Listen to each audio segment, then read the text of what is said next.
ప్రవహించేలా చేయడం 700 కోట్ల రూపాయలతో ఆలయ నిర్మాణానికి సీఎం రేవంత్ శంకుస్థాపన చేస్తున్నారు. మొదటి దశలో మంచిరేవులలో ఆలయ నిర్మాణం, తరువాతి దశల్లో పురాణాపూల్ దగ్గర మసీదు, గౌలిగూడలో గురుద్వారా, నాగోల్లో చర్చి నిర్మాణం చేపట్టబోతోంది ప్రభుత్వం. మూసీ పరివాహక ప్రాంతాన్ని మత సామరస్యానికి ప్రతీకగా తీర్చిదిద్దడానికి తొలి అడుగు పడింది.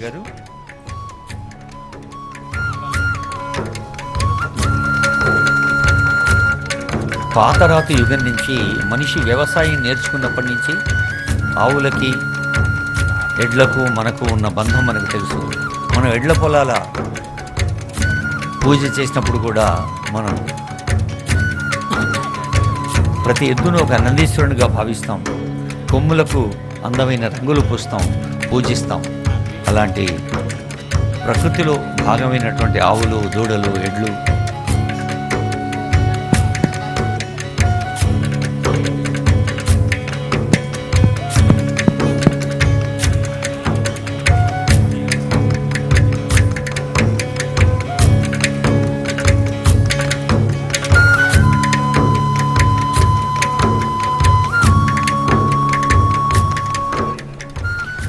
మూసీ పరివాహక ప్రాంతాన్ని మత సామరస్యానికి ప్రతీకగా మార్చడానికి మంచిరేవుల దగ్గర ఓంకారేశ్వర ఆలయ నిర్మాణానికి శ్రీకారం చుట్టారు సీఎం రేవంత్ రెడ్డి.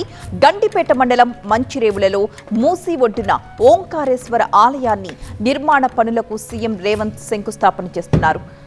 700 కోట్ల రూపాయలతో సుమారు 8 ఎకరాల విస్తీర్ణతలో ఓంకారేశ్వర ఆలయ నిర్మాణం జరుపుకోబోతోంది. దీనికి సంబంధించిన ఫుల్ డీటెయిల్స్ అందించడానికి మా ప్రతినిధి ప్రభాకర్ సిద్ధంగా ఉన్నారు. ప్రభాకర్, మూసీ ఒడ్డిన ఓంకారేశ్వర ఆలయానికి సీఎం రేవంత్ రెడ్డి శంకుస్థాపన చేస్తున్నారు. ప్రస్తుతం కింద పూజలు చేస్తున్నారు, కింద ఆలయంలో పూజలు చేస్తున్నారు. ఫ్యామిలీతో అటెండ్ అయ్యారు సీఎం దంపతులతో పాటుగా అధికారులు, మంత్రులు వీళ్ళందరూ కూడా అటెండ్ అయ్యారు. కొద్దిసేపట్లోనే వేదికపైకి వచ్చి ఫౌండేషన్ స్టోన్ వేయనున్నారు. 700 కోట్లతో ఈ ప్రాజెక్టును చేపడుతున్నారు. దీంతో పాటుగా ఇంకొక 3 ప్రాజెక్టులను కూడా MRDCL ఆధ్వర్యంలో ప్రభుత్వం చేపట్టబోతుంది. సో మొత్తానికైతే ముఖ్యమంత్రి కొద్దిసేపటి క్రితమే ఇక్కడికి చేరుకున్నారు. మరికొద్ది సేపట్లో వేదికపైకి వచ్చి ఫౌండేషన్ స్టోన్ వేయనున్నారు. Right, thank you Prabhakar. నది మధ్యలో 100 అడుగుల శివుడి విగ్రహాన్ని ఏర్పాటు చేస్తారు. మంచిరేవుల ప్రాంతంలో ఉన్న 800 ఏళ్ల చరిత్ర కలిగిన వీరభద్రస్వామి ఆలయం, 1400 ఏళ్ల నాటి మంచిలేశ్వర ఆలయం పరిసరాల్లో ఈ కొత్త ఆలయ నిర్మాణాన్ని చేపడుతున్నారు. శృంగేరి శారదాపీఠం జగద్గురువుల సూచనలతో ఆలయ నిర్మాణ శైలిని కూడా ఖరారు చేశారు.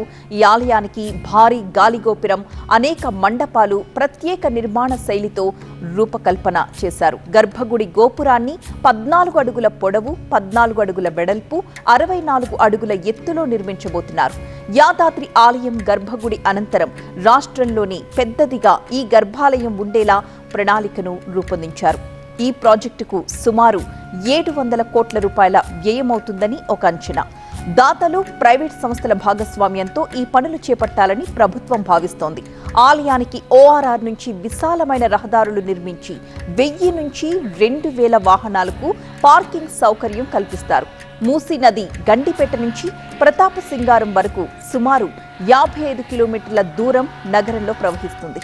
ఈ ప్రాంత అభివృద్ధిని మత సామరస్యానికి ప్రతీకగా తీర్చిదిద్దాలని ప్రభుత్వం లక్ష్యంగా పెట్టుకుంది. ఈ కార్యక్రమంలో భాగంగా మొదటి దశలో మంచిరేవులలో ఆలయ నిర్మాణాన్ని చేపడతారు. ఆ తరువాతి దశల్లో పురాణాపూల్ దగ్గర ఒక మసీదు, గౌలిగూడలో ఒక గురుద్వారా, నాగోల్లో చర్చి నిర్మాణాన్ని చేపట్టబోతోంది ప్రభుత్వం.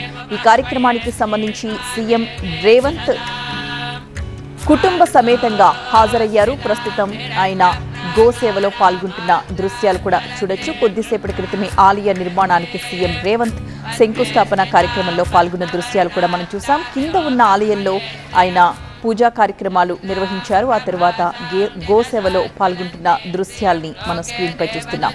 మూసీ పునరుజ్జీవ ప్రాజెక్టులో భాగంగా మంచిరేవుల దగ్గర ఓంకారేశ్వర ఆలయ నిర్మాణానికి శ్రీకారం చుట్టింది తెలంగాణ సర్కార్.